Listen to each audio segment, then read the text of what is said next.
Hello दोस्तों। आज से हम माइक्रो इकोनॉमिक्स की एक नई सीरीज स्टार्ट करने वाले हैं। इसमें हम बेसिक से एडवांस तक पूरा सिलेबस कंप्लीट करने की कोशिश करेंगे। इसका पहला पार्ट है circular flow of income. Circular flow of income को इसलिए समझना ज़्यादा जरूरी है क्योंकि वो ओवरव्यू देता है इकोनॉमी की वर्किंग के बारे में और फाउंडेशन बनाता है माइक्रो इकोनॉमिक्स का।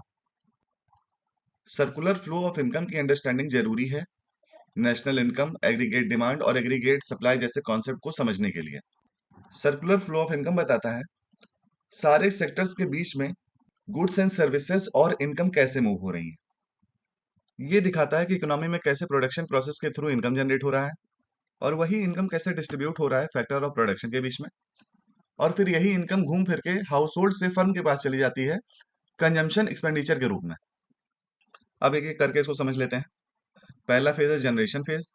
इसमें फर्म ने जो फैक्टर सर्विसेज लिए हैं हाउस होल्ड से उनका यूज करके गुड्स एंड सर्विसेज प्रोड्यूस करेगा। दूसरा फेज है डिस्ट्रीब्यूशन फेज। इस फेज में फर्म फैक्टर पेमेंट करेगा फैक्टर सर्विसेज के बदले, जो कि फैक्टर इनकम के रूप में रिसीव होगा हाउस होल्ड को। तीसरा फेज है disposition phase.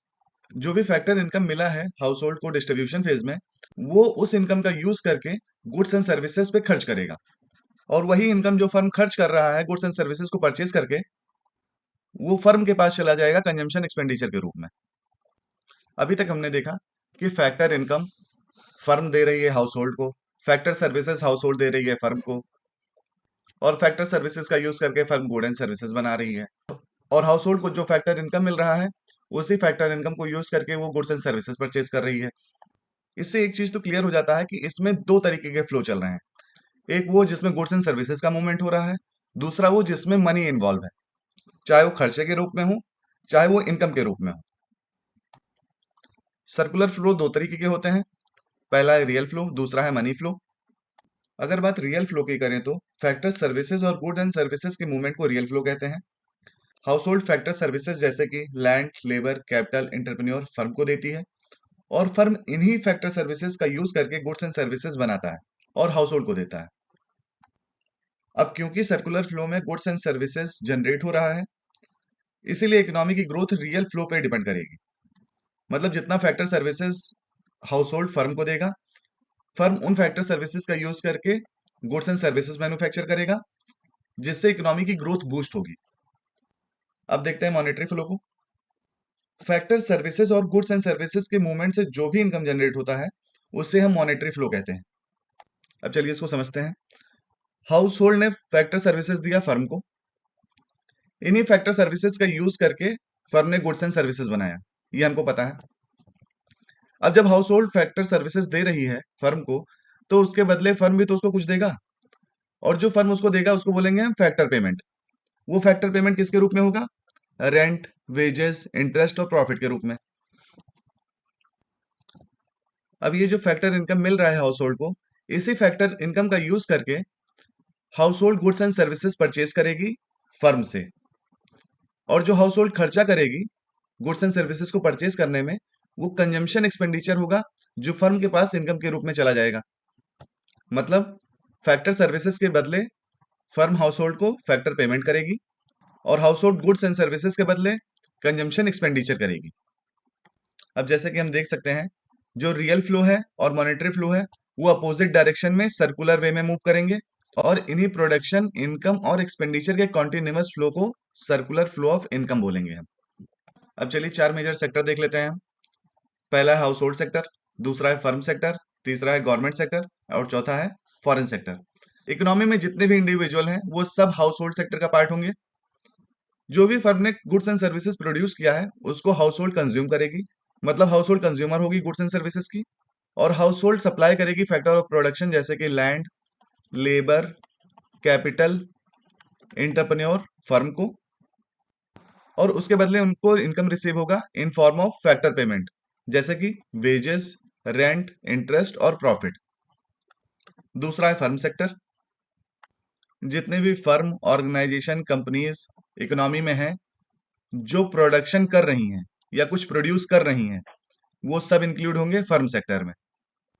Firm factor of production को हायर करेगा, मतलब काम पे रखेगा, और उस फैक्टर ऑफ प्रोडक्शन का यूज करके गुड्स एंड सर्विसेज प्रोड्यूस करेगा, और उन गुड्स एंड सर्विसेज को फर्म हाउस होल्ड को बेचेगा, और जो फैक्टर सर्विसेज यूज किए हैं फर्म ने, उसके बदले हाउस होल्ड को फैक्टर पेमेंट करेगा। तीसरा देख लेते हैं गवर्नमेंट सेक्टर। इस सेक्टर में सेंट्रल, स्टेट और लोकल गवर्नमेंट आते हैं। गवर्नमेंट दो तरीके से काम करती है। As a welfare agency. Welfare agency मतलब गवर्नमेंट लोगों की भलाई के लिए काम करेगी, जैसे लॉ एंड ऑर्डर मेंटेन करना हो गया, या कंट्री की सुरक्षा हो गई, या फिर कोई पब्लिक वेलफेयर हो गया, जैसे कि रोड बनाना हो गया, रेल नेटवर्क को बढ़ाना हो गया। ये सब काम गवर्नमेंट करेगी एज अ वेलफेयर एजेंसी। और दूसरा, गवर्नमेंट एक्ट करती है प्रोड्यूसर की तरह भी, मतलब वो गुड्स एंड सर्विसेज बनाती है पब्लिक सेक्टर इंटरप्राइजेस में। पब्लिक सेक्टर इंटरप्राइजेस क्या हो गए, जैसे कि हमारे नवरत्न हो गए, महारत्न हो गए। उनमें जो भी गुड्स एंड सर्विसेज बन रहा है वो गवर्नमेंट ही तो बना रही है, मतलब गवर्नमेंट एज अ प्रोड्यूसर भी काम कर रही है। चौथा है फॉरेन सेक्टर। इसमें वो सारे ट्रांजेक्शन इंक्लूड होते हैं जो हम दूसरी कंट्रीज से करते हैं। जैसे हमने कोई सामान बेचा किसी कंट्री को, मतलब हमने एक्सपोर्ट किया, तो हमको उसका एक्सपोर्ट रिसिप्ट मिलेगा। अगर किसी कंट्री से हमने कोई सामान खरीदा तो वो इंपोर्ट हुआ, उसके लिए हमको इंपोर्ट पेमेंट करना होगा। ये सारे ट्रांजेक्शन फॉरेन सेक्टर में इंक्लूड होंगे।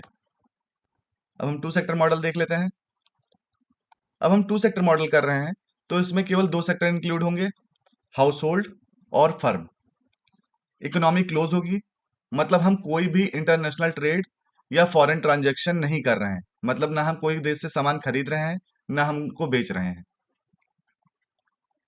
जैसे कि प्रीवियसली हमने देखा था, house hold sector factor services देगा फर्म को, और फैक्टर सर्विसेज का यूज करके फर्म गुड्स एंड सर्विसेज बनाएगी, और जो भी गुड्स एंड सर्विसेज फर्म बनाएगी वो पूरा goods and services house hold खरीद लेगी। और इस इकोनॉमी में हमने माना है कि कोई भी सेविंग नहीं हो रही है, मतलब ना ही हाउस होल्ड अपने इनकम से सेव कर रही है, और ना ही फर्म अपने प्रॉफिट से सेव करेगी। जैसे कि हम देख सकते हैं, हाउस होल्ड ने फैक्टर सर्विसेज जैसे कि लैंड, लेबर, कैपिटल, एंटरप्रेन्योर दिए फर्म को। फर्म ने इन फैक्टर सर्विसेज के बदले फैक्टर पेमेंट किया in form of rent, wages, interest और प्रॉफिट हाउस होल्ड को। और फैक्टर सर्विसेज का यूज करके फर्म ने गुड्स एंड सर्विसेज मैन्युफैक्चर किए। अब जो भी फैक्टर पेमेंट किया फर्म ने हाउस होल्ड को, वो इनकम हुआ हाउस होल्ड का। अब इसी इनकम का यूज करके house hold goods and services purchase करेगी फर्म से, और जो भी गुड्स एंड सर्विसेज पे वो खर्चा कर रही है वो कंजम्पशन एक्सपेंडिचर के रूप में जाएगा फर्म के पास, जो फर्म का इनकम होगा। मतलब हाउस होल्ड ने फैक्टर सर्विसेज दिया फर्म को, उसके बदले उसने गुड्स एंड सर्विसेज बनाया, और फैक्टर पेमेंट किया हाउस होल्ड को, और हाउस होल्ड ने उस फैक्टर पेमेंट का यूज करके गुड्स एंड सर्विसेज खरीदा फर्म से। और ये पूरी साइकिल ऐसे रिपीट होती रहेगी कि हाउस होल्ड फैक्टर सर्विसेज देता रहेगा फर्म को, फर्म बनाता रहेगा गुड्स एंड सर्विसेज, और फैक्टर पेमेंट करता रहेगा हाउस होल्ड को, और हाउस होल्ड उन्हीं फैक्टर पेमेंट का यूज करके गुड्स एंड सर्विसेज खरीदती रहेगी। और ये सिस्टम हमेशा चलता रहेगा ऐसे ही। अब हम देख लेते हैं formal two sector model with saving and investment. मतलब अगर टू सेक्टर मॉडल में सेविंग और इन्वेस्टमेंट स्टार्ट हो जाए तो क्या इंपैक्ट होगा सर्कुलर फ्लो ऑफ इनकम पे, वो हम देखेंगे इस मॉडल में। इस मॉडल में भी हम मान के चलेंगे कि केवल इकोनॉमी में दो ही सेक्टर हैं, पहला फर्म सेक्टर, दूसरा house hold sector. Economy closed है, बट एक चीज हम हटाएंगे कि यहाँ पे हाउस होल्ड सेव कर रहा है। अब मान लेते हैं जो फैक्टर पेमेंट हाउस होल्ड को मिल रहा है उसमें से हाउस होल्ड कुछ सेव करना स्टार्ट कर देती है। अगर हाउस होल्ड सेव करेगी तो मतलब वो अपना पूरा पैसा खर्च नहीं कर रही है गुड्स एंड सर्विसेज पे, जिससे फर्म का इनकम कम हो जाएगा। और क्योंकि हाउस होल्ड कुछ रुपए बचा ले रही है तो वो कुछ गुड्स एंड सर्विसेज खरीद भी नहीं रही है, तो जो गुड्स एंड सर्विसेज वो खरीदेगी नहीं वो फर्म के पास बच जाएगा। मतलब एक तो फर्म का इनकम कम हो रहा है जब हाउस होल्ड सेव कर रही है, तो क्योंकि कंजम्पशन एक्सपेंडिचर गिर रहा है, और दूसरा उसके पास गुड्स एंड सर्विसेज का स्टॉक भी बच जा रहा है। अब क्योंकि फर्म के पास पहले से ही गुड्स एंड सर्विसेज बचे हुए हैं तो वो फैक्टर सर्विसेज का डिमांड कम करेगी हाउस होल्ड से, मतलब वो कम फैक्टर सर्विसेज हायर करेगी। कम फैक्टर सर्विसेज हायर करेगी तो फैक्टर पेमेंट कम होगा, फैक्टर पेमेंट कम होगा तो हाउस होल्ड की इनकम इवेंचुअली गिर जाएगी। अब अगर हाउस होल्ड की इनकम गिरेगी तो गुड्स एंड सर्विसेज पे फिर कंजम्पशन कम करेगा, फिर अगर गुड्स एंड सर्विसेज पे कंजम्पशन करेगा तो फर्म की इनकम गिरेगी, ऊपर से गुड्स एंड सर्विसेज भी अनसोल्ड रह जाएंगे। अब गुड्स एंड सर्विसेज अनसोल्ड रह जाएंगे तो फर्म फिर हायर कम करेगी फैक्टर सर्विसेज को, अब फिर फैक्टर सर्विसेज को कम हायर करेगी तो फैक्टर पेमेंट भी कम करेगी। और ये साइकिल ऐसे ही चलता रहेगा जब तक पूरा सिस्टम कोलैप्स नहीं हो जाता। इस पूरे सिस्टम को कोलैप्स होने से बचाया जा सकता है। कैसे? अगर हाउस होल्ड जो भी सेव कर रही है वो सेविंग फर्म के पास एज इट इज चली जाए, कि मतलब मान लो हाउस होल्ड ने 20 रुपए सेव किए और 20 के 20 रुपए फर्म के पास चले गए as a investment,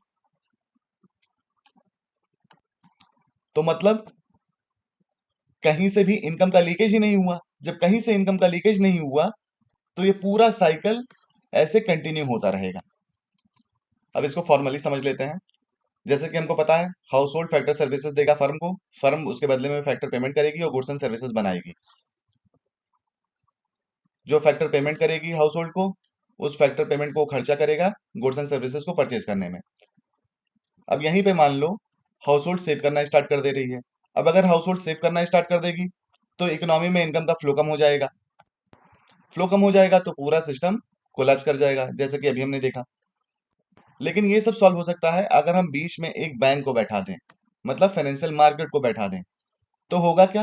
house hold save करेगी, वो सेविंग जाएगा फाइनेंशियल मार्केट के थ्रू इन्वेस्टमेंट के रूप में फर्म के पास, और टू सेक्टर इकोनॉमी में पूरा इनकम का फ्लो मेंटेन रहेगा। चलिए अब हम फॉर्मल थ्री सेक्टर मॉडल देख लेते हैं। थ्री सेक्टर मॉडल में हाउस होल्ड और फर्म के साथ साथ गवर्नमेंट का भी इंक्लूजन होता है। अब गवर्नमेंट का रोल क्या होता है ये हम देख लेते हैं। गवर्नमेंट दो तरीके से एक्ट करती है, एक प्रोड्यूसर की तरह, एक कंज्यूमर की तरह। मतलब गवर्नमेंट कुछ कंजम्पशन भी करेगी गुड्स एंड सर्विसेज का और प्रोडक्शन भी करेगी गुड्स एंड सर्विसेज का। गवर्नमेंट टैक्सेस लगाएगी हाउस होल्ड और फर्म पे, और फैक्टर पेमेंट करेगी हाउस होल्ड को, और सब्सिडीज प्रोवाइड करेगी फर्म को। चलिए अब हम इसको सर्कुलर फ्लो डायग्राम से समझ लेते हैं। अभी जो हमने टू सेक्टर मॉडल देखा उसका क्विक रिकैप कर लेते हैं। House hold sector factor services provide करेगी फर्म को। फैक्टर सर्विसेज जैसे कि लैंड, लेबर, कैपिटल, एंटरप्रेन्योर। इन्हीं फैक्टर सर्विसेज के बदले में फर्म फैक्टर पेमेंट करेगी हाउस होल्ड को, और इस फैक्टर सर्विसेज का यूज करके फर्म गुड्स एंड सर्विसेज बनाएगी जो बेचेगी हाउस होल्ड को। हाउस होल्ड को जो इनकम फैक्टर पेमेंट के रूप में मिला है फर्म से, वो उसको स्पेंड करेगी इन गुड्स एंड सर्विसेज को परचेज करने में। और जब हाउस होल्ड खरीदेगी गुड्स एंड सर्विसेज, तो जो रुपए वो स्पेंड कर रही है वो कंजम्पशन एक्सपेंडिचर के रूप में फर्म के पास जाएगा। और जो हाउस होल्ड सेव करेगी वो फाइनेंशियल मार्केट के थ्रू इन्वेस्टमेंट के रूप में फर्म के पास चला जाएगा। यहां तक तो सब क्लियर है। मान लेते हैं अगर गवर्नमेंट आ जाता है तो फिर क्या चेंजेस आएंगे।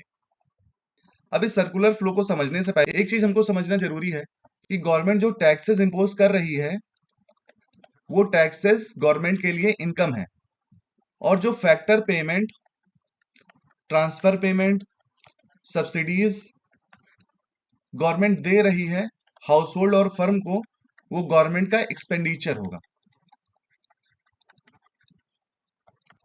अब मान लेते हैं गवर्नमेंट ने टैक्सेस इंपोज किए हाउस होल्ड पे। गवर्नमेंट टैक्सेस क्यों इंपोज करेगी? क्योंकि गवर्नमेंट को कुछ इनकम चाहिए पब्लिक वेलफेयर करने के लिए। जैसे गवर्नमेंट को रोड बनाना है, डिफेंस पे खर्च करना है, पब्लिक सेक्टर इंटरप्राइजेस खड़े करने हैं, तो पैसा कहां से आएगा? वो हाउस होल्ड पे टैक्सेस इंपोज करेगी, फर्म पे टैक्सेस इंपोज करेगी।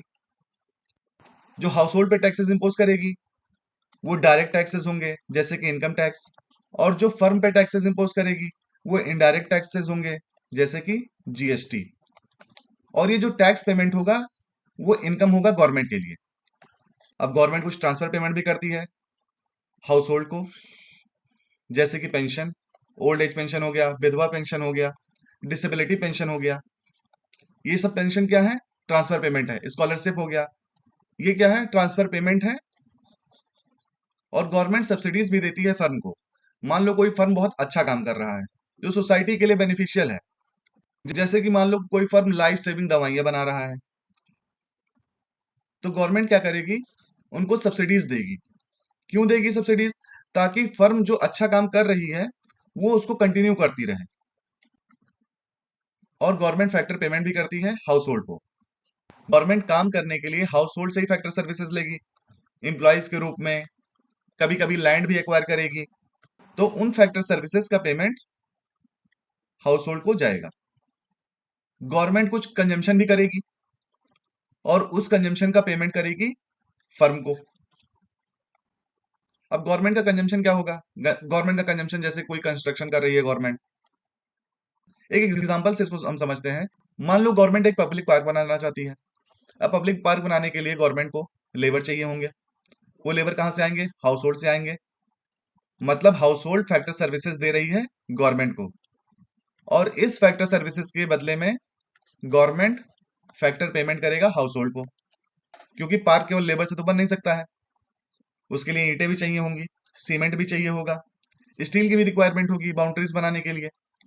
तो ये सब कौन प्रोवाइड करेगा? ये सारा मटेरियल फर्म प्रोवाइड करेगा गवर्नमेंट को। उन गुड्स एंड सर्विसेज के बदले में गवर्नमेंट पे करेगी फर्म को। जैसे कि सबसे पहले मैंने बताया था कि जो टैक्सेस हैं वो गवर्नमेंट का इनकम होते हैं, ठीक है। और जो ट्रांसफर पेमेंट हो रहा है, फैक्टर पेमेंट हो रहा है, सब्सिडीज मिल रहा है फर्म को, और पेमेंट हो रहा है गुड्स एंड सर्विसेज के लिए, ये गवर्नमेंट के एक्सपेंडिचर है। अब हम मान लेते हैं गवर्नमेंट का इनकम ज्यादा है एक्सपेंडिचर से, जो कि बहुत रेयर केस है। अब गवर्नमेंट का अगर इनकम ज्यादा होगा, मतलब गवर्नमेंट का जो बजट है वो सरप्लस है। मतलब जो सरप्लस रुपए है उसको क्या करेगी गवर्नमेंट? सेव करेगी फाइनेंशियल मार्केट में। अब दूसरा केस क्या होता है? मान लो गवर्नमेंट का एक्सपेंडिचर ज्यादा है इनकम से, जो कि मोस्ट ऑफ द केसेस में होता है। तो गवर्नमेंट का बजट क्या होगा? डेफिसिट होगा। इस डेफिसिट को पूरा करने के लिए गवर्नमेंट बोरो करेगी फाइनेंशियल मार्केट से। अब गवर्नमेंट का एक्सपेंडिचर इसलिए ज्यादा होता है क्योंकि गवर्नमेंट बहुत सारे काम करती है। जैसे वो डिफेंस पे खर्चा करेगी, पब्लिक वेलफेयर के लिए काम करेगी, जैसे कि रोड का कंस्ट्रक्शन हो गया, रेलवे नेटवर्क को बढ़ाना हुआ, पब्लिक सेक्टर एंटरप्राइजेस पे खर्चा हो गया। तो गवर्नमेंट के खर्चे ज्यादा हैं और इनकम के सोर्सेज बहुत ही लिमिटेड है, तो इसीलिए उसको बोरो करना पड़ेगा फाइनेंशियल मार्केट से। अब इसको अगर हम मैथमेटिकली समझना चाहें तो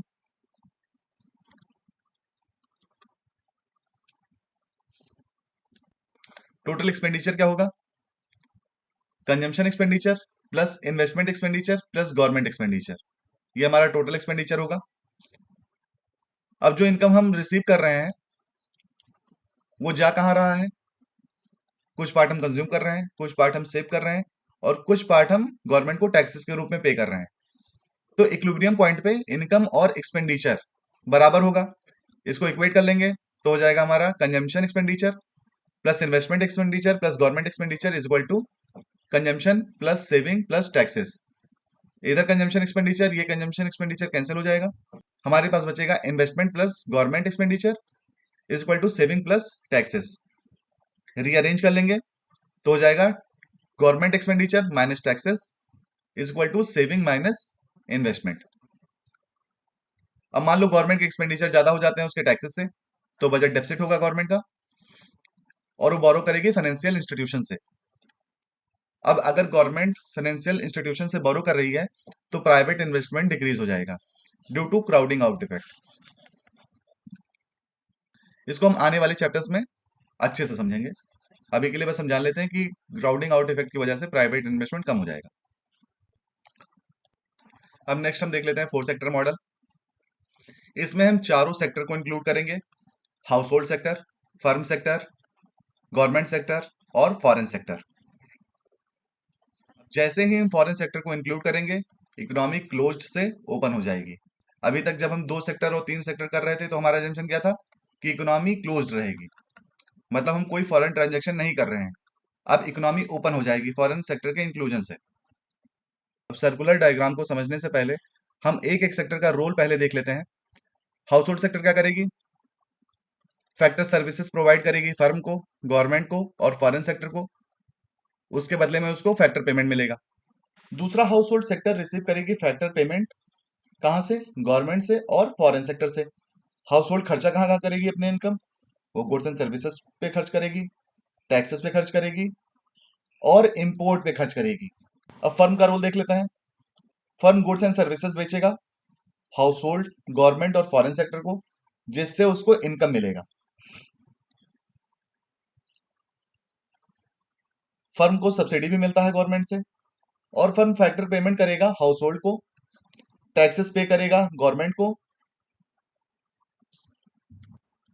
और इंपोर्ट पेमेंट करेगा फॉरेन सेक्टर को। अब गवर्नमेंट का रोल देख लेते हैं। गवर्नमेंट के रेवेन्यू के दो सोर्सेज हो सकते हैं: एक तो गवर्नमेंट टैक्सेस और फीस इंपोज कर रही है फर्म पे, हाउस होल्ड पे और फॉरेन सेक्टर पे, और गवर्नमेंट कुछ गुड्स एंड सर्विसेज बेच भी रही है फर्म को, हाउस होल्ड को और फॉरेन सेक्टर को।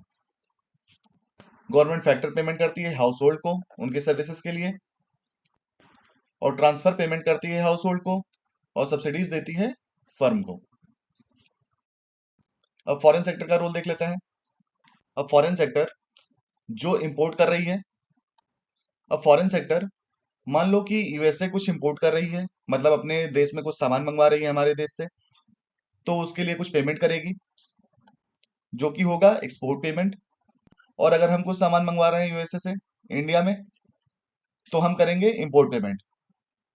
फाइनेंशियल मार्केट का क्या रोल होगा ये देख लेते हैं। जो भी सेविंग होंगी हाउस होल्ड की, फर्म की और गवर्नमेंट की, वो सारी सेविंग जाएंगी फाइनेंशियल मार्केट में, और फाइनेंशियल मार्केट पैसा देगा हाउस होल्ड को, फर्म को, गवर्नमेंट को इन्वेस्टमेंट के लिए या तो लोन के लिए।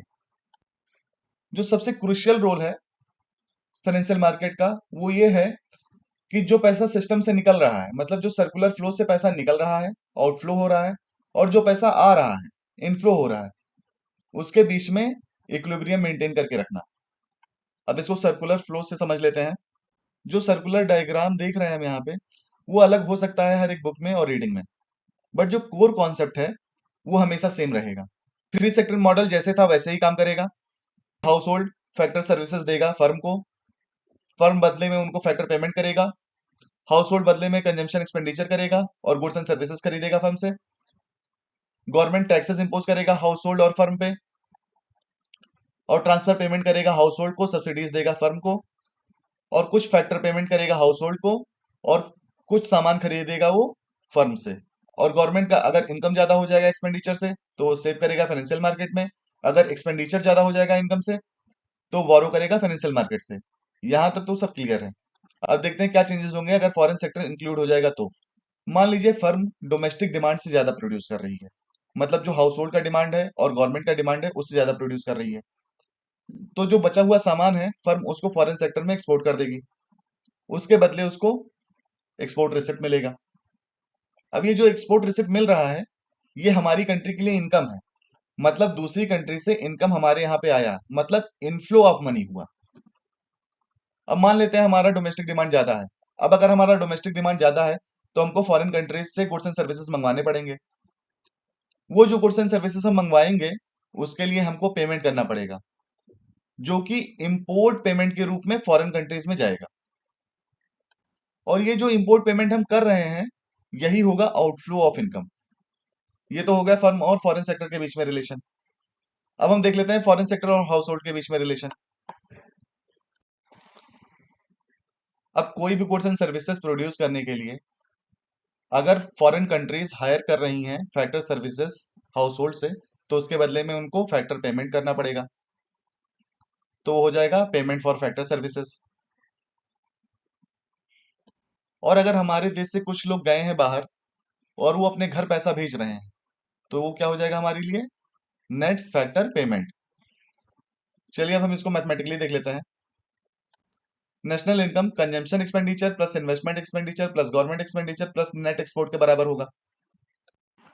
अभी हमको पता है कि नेशनल इनकम जो है या तो कंज्यूम किया जाएगा, या तो सेव किया जाएगा, या तो टैक्सेस पे होंगे उससे, और इक्विलिब्रियम पे इनकम और एक्सपेंडिचर बराबर होगा।